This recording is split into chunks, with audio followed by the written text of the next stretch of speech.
مانتے رہیں گے۔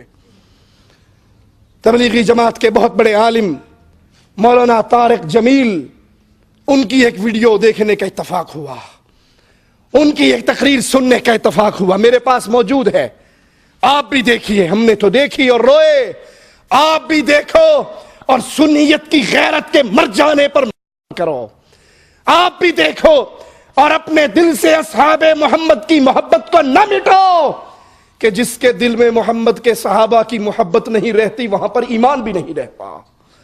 ایمان اسی دل میں جگہ پکڑتا ہے جس دل میں ابو بکر، عمر، عثمان و علی، عائشہ، حفصہ، معاویہ، ابو سفیان، حسن اور حسین، زینب اور ام کلثوم کی محبت جاگتی ہے۔ وہ کہتے ہیں، مولانا طارق جمیل صاحب کہتے ہیں کہ یہ بھی سن لو، صحابہ کرام کو کافر کہنے سے آدمی کافر نہیں ہوتا، صحابہ کرام کو کافر کہنے سے آدمی کافر نہیں ہوتا۔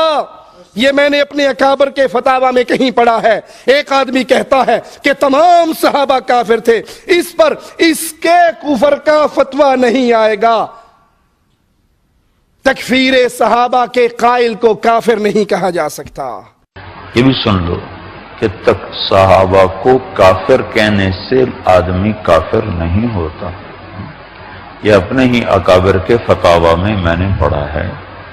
ایک آدمی کہتا ہے سارے صحابہ کافر تھے، اس پر اس کے کفر کا فتویٰ نہیں آئے گا، لیکن تکفیر صحابہ کے قائل کو کافر نہیں کہہ سکتے۔ انا للہ و انا الیہ راجعون۔ خود ساختہ امت کے جوڑ کے لیے بے قرار ہونے والے مولویوں، اگر تم صحابہ کے ایمان پہ امت کو جوڑنا چاہتے ہو تو یہ خسارے کا سودا ہے۔ ارے پہلے مسلمان تو یہی تھے، اگر ابو بکر مسلمان نہیں، اگر عمر مسلمان نہیں، اگر عثمان مسلمان نہیں، اگر علی مسلمان نہیں، ان کو کافر کہنے والا اللہ کی قسم 1000 دفعہ کافر ہے، وہ مسلمان نہیں ہے۔ تمہاری غیرت اس کو مسلمان مانتی ہے تو مان لے، توحید کو اپنے سینے میں جگانے والے کی غیرت ابو بکر، عمر، عثمان کو کافر کہنے والے کو کبھی مسلمان نہیں کہہ سکتی۔ جاؤ ہماری روح اور جسم کے رشتوں کو توڑ دو، جاؤ ہماری ہڈی اور گوشت کو جدا کر دو، جاؤ ہمیں زندگی سے موت کا جام پلا دو، دھرتی کے اوپر سے دھرتی کے نیچے دفن کر دو، ابو بکر، عمر، عثمان کو کافر کہنے والے کو پھر بھی مسلمان نہیں مانتے۔ تم نے اسلام کی ساری بنیادیں ہی گرا کر رکھ دی، یہ مسلمان نہ بچے تو مسلمان کون ہے؟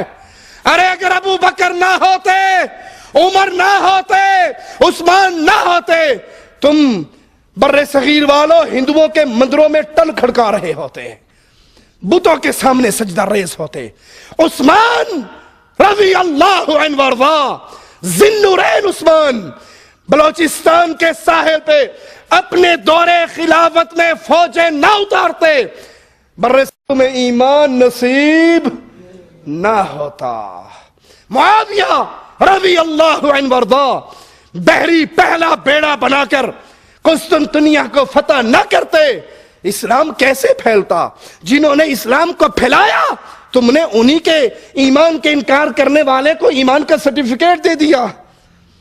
یہ صرف اس لیے کہ تاکہ تمہارے چلے چلتے رہیں، تمہاری محبتیں چلتے رہیں، ہر کوئی کہے جی بڑے بے ضرر ہے، کسی کو کچھ نہیں کہتے، یہ بے غیرتی ہے۔ یہ ایمان ہمیں قرآن اس کے خلاف درس دیتا ہے۔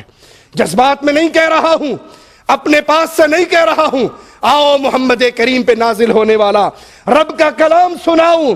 ذالک مثلہم فی التوراۃ ومثلہم فی الانجیل، میرا مالک فرماتا ہے صحابہ کی یہ مثال انجیل میں ہے، تورات میں ہے، کہ زرع اخرج شطأہ فآزرہ فاستغلظ فاستوى علی سوقہ، ان کی مثال ایک کھیتی کی طرح ہے، بیج سے ایک چھوٹی باریک سی کونپل نکلتی ہے، پھر وہ تھوڑی سی مضبوط ہوتی ہے، وہ پھر تنا بنتی ہے، تنے پہ سیدھی کھڑی ہو جاتی ہے۔ یعجب الزراع، کسان، اس کھیتی کا رکھوالا اپنی لہلہاتی مضبوط ہوتی کھیتی کو دیکھ کر خوش ہوتا ہے۔ یہ صحابہ کرام کی کھیتی کس کی کھیتی تھی؟ محمد الرسول اللہ کی۔ یہ بیج کس نے بوئے تھے؟ محمد الرسول اللہ نے۔ یہ کھیتی محمد کریم کی، مثال صحابہ کی تھوڑے تھے، علی، ابو بکر، خدیجہ، بلال۔ پھر یہ کھیتی پھیلنے لگی، یہ مکہ میں پھیلی، یہ مدینہ میں پھیلی، یہ جزیرہ عرب میں پھیلی۔ پیارے حبیب اس کو دیکھ کر خوش ہوتے تھے۔